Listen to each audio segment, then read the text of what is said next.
You've been loyal, maybe too loyal.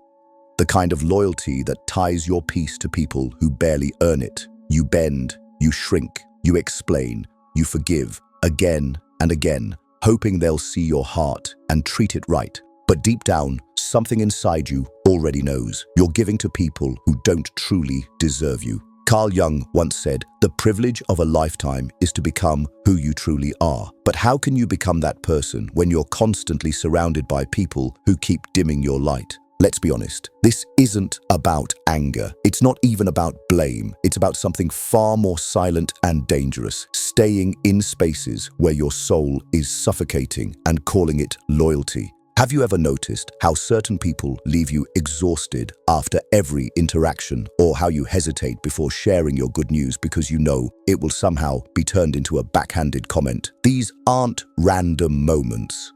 These are signs, subtle but loud, that it may be time to let go. And this video is about those signs. Because the truth is, not everyone around you is meant to stay. Not everyone is capable of loving you the way you deserve. And no matter how much you try to justify their presence, your inner voice doesn't lie. Carl Jung believed that the psyche is not just something to be understood intellectually, it's something to be felt. And often, it screams in whispers, nudging you toward choices you're scared to make, especially when those choices involve letting go. In the next few minutes, we'll walk through 5 unmistakable signs that it's time to let go of the people who no longer align with your peace, your growth, or your truth. Not in anger, but in awareness. Because the moment you begin to understand these signs is the moment you begin to take your power back. But before you can walk away, you have to understand why you stayed. You see, most people don't stay in harmful relationships because they're weak. They stay because their mind has turned the pain into a puzzle it needs to solve, and that's the trap. Carl Jung called it the complex, emotional patterns formed in childhood that become invisible magnets in our adult relationships. If you grew up earning love through people-pleasing, through silence, through staying small, then a part of you still believes that love has to hurt a little to be real. And so, when someone drains you, manipulates you, or overlooks your needs, you don't walk away.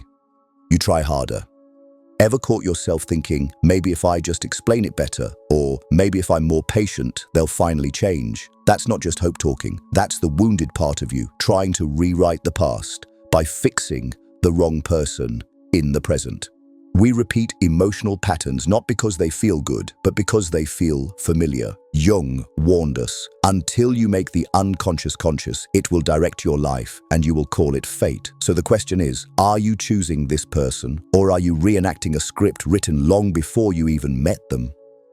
Think of someone who constantly gaslights your emotions, makes you question your memory, your tone, your reactions. Now ask yourself, why does a part of you still crave their approval? It's not about love, it's about identity. Somewhere along the way, your self-worth got tangled in their validation. But here's the truth, no one tells you early enough. Clarity isn't always peaceful. Sometimes clarity is painful. It's the moment you realize that your loyalty has turned into self-betrayal. And that's exactly where the first sign begins to show. You feel exhausted, drained, depleted, and strangely guilty for even noticing it. Not because you're overworked or lacking sleep, but because of a specific person in your life. A friend, a sibling, a partner, maybe even a parent.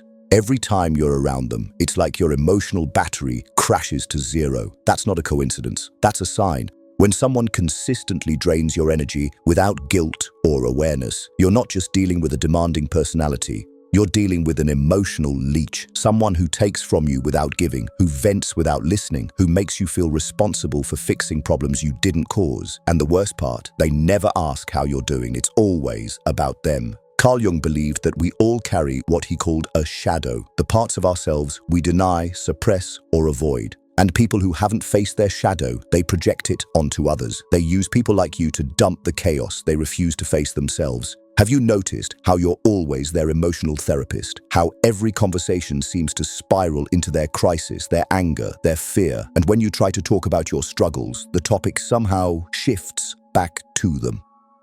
Here's the trap. You think you're helping. You think being the bigger person means absorbing their weight. But here's a hard truth. Being someone's safe space should not feel like emotional servitude. In today's world, this looks like that friend who only calls when they're heartbroken, but disappears when you're breaking. That partner who never takes responsibility, but always finds a way to make their pain your fault. That relative who expects you to show up for every family emergency, but never asks how you're holding up with your own. And yet, you stay. You tell yourself they just need support or they're going through a lot. But what about you? When you leave a conversation feeling smaller, heavier, or anxious, that's not connection. That's emotional erosion. So ask yourself this: are you tired because life is hard, or because someone has made themselves your full-time emotional job? If the answer points to a person, not a circumstance, your soul is waving a red flag. Because the more you grow, the more you'll notice how they react. And that leads us into the next sign. This is resentment.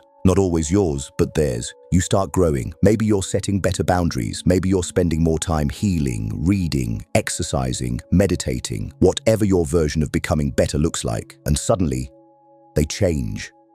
They grow cold, distant, passive-aggressive, maybe even sarcastic. It's subtle, but it's sharp, and you feel it in your chest, the unspoken tension that your evolution has disrupted their comfort. Carl Jung once said, "Everything that irritates us about others can lead us to an understanding of ourselves." But this works both ways. Sometimes your healing shines a light on the wounds they've refused to deal with, and instead of being inspired, they become defensive. Instead of cheering you on, they criticize from the sidelines. Why?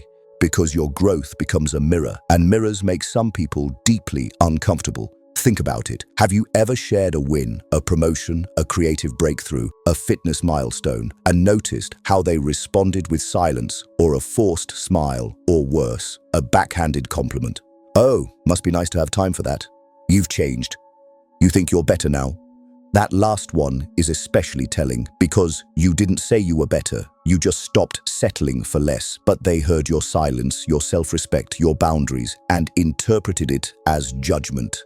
That's projection. In today's world, this might look like the friend who supported your bad habits, but suddenly ghosts you when you start setting goals, or the partner who loved you when you were dependent, but now feels insecure because you're standing on your own. Let's be real, some people only love the version of you that needs them more than you need yourself. And when that changes, the relationship dynamic shakes, not because you're doing something wrong, but because you're finally doing something right. So ask yourself this: does your growth feel like freedom or a negotiation? Do you feel celebrated or tolerated? Because if someone sees your elevation as a threat, it's not a relationship, it's a cage. And no matter how strong you are, staying in that kind of dynamic will eventually make you question your worth. It chips away at your voice, your confidence, your identity. And when you reach that point, something even more dangerous starts to happen. You start defending yourself constantly. It doesn't matter what you say, how softly you say it, or how much thought you put into it. They twist it, misunderstand it, question your tone, your intention, even your sanity. And before you know it, you're explaining things you shouldn't have to explain at all. Your boundaries, your silence, your emotions, your truth. That's a heavy burden to carry, especially in relationships that are supposed to feel safe. When you constantly feel the need to justify your feelings, it means the space isn't safe. It's performative. You're not being heard. You're being watched, judged, interpreted through someone else's emotional filter. Carl Jung spoke about the persona, the social mask we wear to be accepted. But what happens when your whole relationship depends on that mask? When being your full, honest self leads to criticism, shutdowns, or emotional withdrawal? You start dimming yourself just to keep the peace. In real-world terms, this could be the partner who always says, "Why are you so sensitive?" when you try to express hurt, or the friend who makes you feel guilty for setting boundaries, acting as if your self-respect is an inconvenience. Or maybe it's that colleague who turns every disagreement into a personal attack, forcing you into long messages, explaining what you never meant to offend. You don't feel seen, you feel cross-examined, like every word needs a defense attorney, and slowly you stop speaking up altogether. But here's the quiet tragedy in all this. When you're always explaining yourself, you're not living, you're just managing perceptions. So let me ask you, when was the last time you felt truly heard by them? Not just tolerated, not just let's agree to disagree, but deeply understood. If that moment feels rare, or worse, non-existent, then you're not in connection, you're in correction. Always adjusting, always softening, always anticipating the next misunderstanding. And that takes a toll on your nervous system. You begin to fear not just arguments, but conversations themselves. Because even conflict, which should bring clarity and resolution, starts to feel dangerous. That brings us to the next sign, one that silently eats away at your emotional safety. Not because you're afraid of expressing yourself, but because you've learned that every disagreement ends in punishment. Not always with yelling, sometimes with silence, with withdrawal, with coldness that lingers for days. And that kind of reaction teaches you something. Speaking your truth will cost you peace. So you hold it in. You keep your feelings tucked behind polite smiles and safe conversations. You avoid tension like it's fire and convince yourself that silence is strength. But inside, you're aching because silence in this context isn't peace, it's self-erasure. Carl Jung warned us about this kind of repression. He wrote, "Nothing has a stronger influence psychologically on their environment and especially on their children than the unlived life of the parent." But the same applies to you. Your unlived truth, the words you never speak, the boundaries you never set, the anger you never name, it festers. And the more you hide it, the more it shows up in ways you can't control. Headaches, sleepless nights, sudden anxiety, even depression. You start to feel like you're walking on eggshells, and the worst part, you're the one placing them. In the modern world, this shows up as the relationship where you're afraid to say no without preparing a 3-paragraph explanation, or where your partner gets eerily quiet after a disagreement, not to reflect, but to punish you with distance, or that friend who claims to hate drama, but ghosts you whenever there's a hard conversation to be had. So you ask yourself, is it even worth it? And 9 times out of 10, you choose silence. But here's the thing, when conflict feels unsafe and silence feels worse, you're stuck in a loop that kills your authenticity. You lose the ability to be real. And when you can't be real, you can't be loved because no one's seeing the real you, only the filtered version you perform to keep the connection intact. So let me ask you this, what kind of relationship survives on the absence of truth? And more importantly, why do you have to lose pieces of yourself just to keep someone close? Because when your truth becomes a threat to the connection, it's no longer love, it's emotional submission. And eventually, even your inner voice starts to whisper louder than your fear. That's the final sign, the one most people ignore until it's too late. It's quiet at first, a passing thought, a gut feeling. You brush it off because things aren't that bad, but the whisper doesn't go away. It returns in moments of stillness, when you're lying awake at night, staring at your phone, wondering why you feel lonelier with them than without them.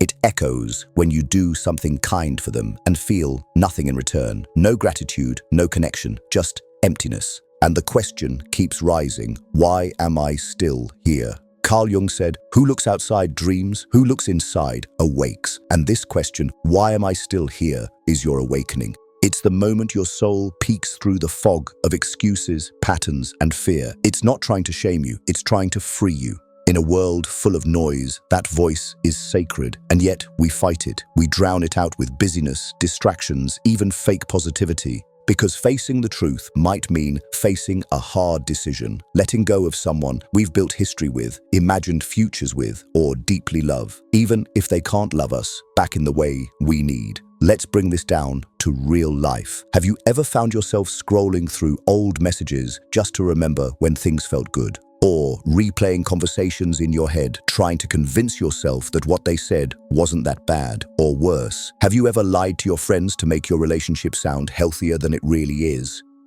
Those are not signs of love, those are signs of survival. And survival is not the same as connection. This final sign is often the most painful because it comes from you. You can't blame them. You can't point fingers. You have to face the mirror. And that's what makes it powerful, because once you hear your inner voice clearly, you can't unhear it. So the real question becomes, will you honor it? Because the longer you ignore it, the louder the consequences become. You lose yourself piece by piece until one day you wake up a stranger in your own skin. But you don't have to let it get to that point. You don't have to wait for the breakdown to make a breakthrough. Letting go doesn't mean you failed. It means you finally listened to the part of you that's been whispering all along. And that brings us to the most important moment of all, the choice to love yourself enough to walk away, not out of anger, not out of bitterness, but out of clarity. Letting go isn't about proving a point or winning a silent war. It's about finally accepting that your peace matters more than keeping people who disturb it. It's about recognizing that no matter how long you've known someone, how deep the connection once felt, or how much potential you saw in them, if they continuously fail to meet you where you are, it's not your job to shrink back down. It's your responsibility to rise. Carl Jung believed that individuation, the process of becoming whole, requires you to confront not just your fears, but your attachments, especially the ones that ask you to abandon yourself just to keep someone close. So let me ask you, what would happen if, just for once, you chose you? What would it feel like to stop chasing clarity from people who benefit from your confusion? To stop proving your worth to people who never learned how to value themselves? To stop giving infinite chances to people who wouldn't give you half? These aren't just signs. It's a map, a quiet invitation to return to yourself. And the truth is, letting go doesn't always feel like freedom at first. Sometimes it feels like grief. But grief is proof that you cared, that you showed up with your full heart. And now it's time to show up for yourself. If this spoke to something inside you, don't ignore it. Reflect, reclaim, rebuild, because you were never meant to beg for love, to shrink for acceptance, or to suffer just to stay connected. You were meant to grow, to evolve, to be surrounded by people who nourish you the way you nourish others. And if someone can't meet you there, it's okay to let them go. You're not abandoning them, you're returning to you. If this message resonated with you, take a moment to share your thoughts in the comments. What's the one sign you've experienced the most, and what are you finally ready to release? And if you found value here, don't forget to like, subscribe, and share this with someone who needs to hear it. Because sometimes all it takes is one conversation to remind you you deserve better, and better begins with you.